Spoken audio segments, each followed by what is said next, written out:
Hi everyone, my name is Chad the Bulbasaur, and this is Bulbasaur News. We're gonna jump right into this week's top stories, but first make sure you click like and subscribe, and let me know in the comments below what news story had you most excited this week. In what's undoubtedly the most uplifting story this week, 10-year-old Ash Ketchum of Pallet Town has finally become Pokemon League champion after 22 years of falling just shy of greatness. This is actually a really big deal to a lot of people. I mean, there are very few Pokemon fans who don't still hate Ash's original Charizard. People around the world were celebrating his achievement on Twitter and across all forms of social media. It's actually pretty awesome, and a really cool story of perseverance that we could use more of in this day and age. The reviews are in for the Legend of Zelda Link's Awakening remake for Switch. It's currently sitting at a very impressive 88% on Metacritic. I think there was a bit of concern going in that the title would be too short of an experience for a full-priced game in today's climate.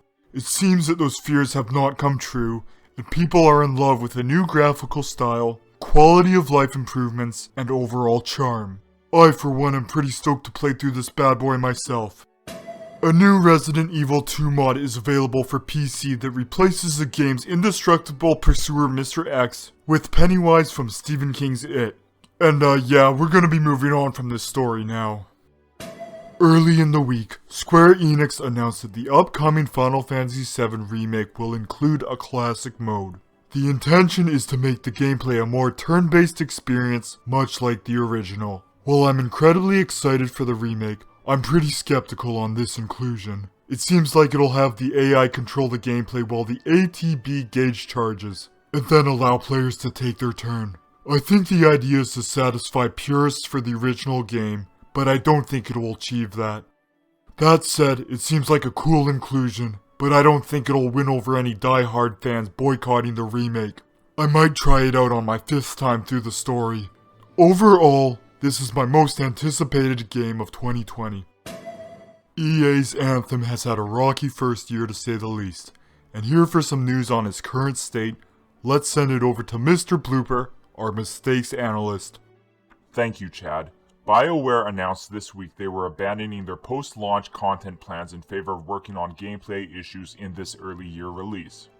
This is but simply one of the many slip-ups that the game has endured that could have been most likely avoided if EA would have let BioWare, finish the game before releasing it.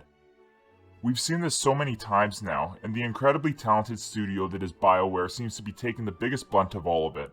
We saw it with Mass Effect Andromeda in 2017 and Anthem earlier this year, two games that could have been fantastic but were shipped before the dough even started to rise, and in turn disappointed consumers with either incomplete or broken experiences. Where a company like Nintendo legitimately cares about the product they put out and the value for fans, it seems like EA only cares about the bottom line. It's like people say, EA doesn't want money, they want all the money. Back to you, Chad. Another Pokemon story for you.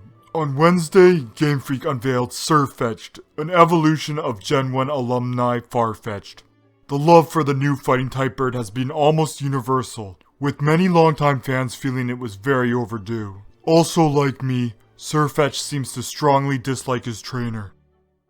Finally, Sony announced that their next state of play, i.e. their version of Nintendo Direct, will be airing on Tuesday, September 24th. People are hypothesizing that we'll be learning the release date for The Last of Us Part 2. The reason for this speculation is that there's already a press event for The Last of Us scheduled for various members of the gaming media on the very same Tuesday. If you ask me, those theories line up. Hopefully we'll be getting the full release early next year. And that's it for this week's episode of Bulbasaur News. Please tune in again next Sunday for some more gaming news from me, Chad the Bulbasaur. Yeah.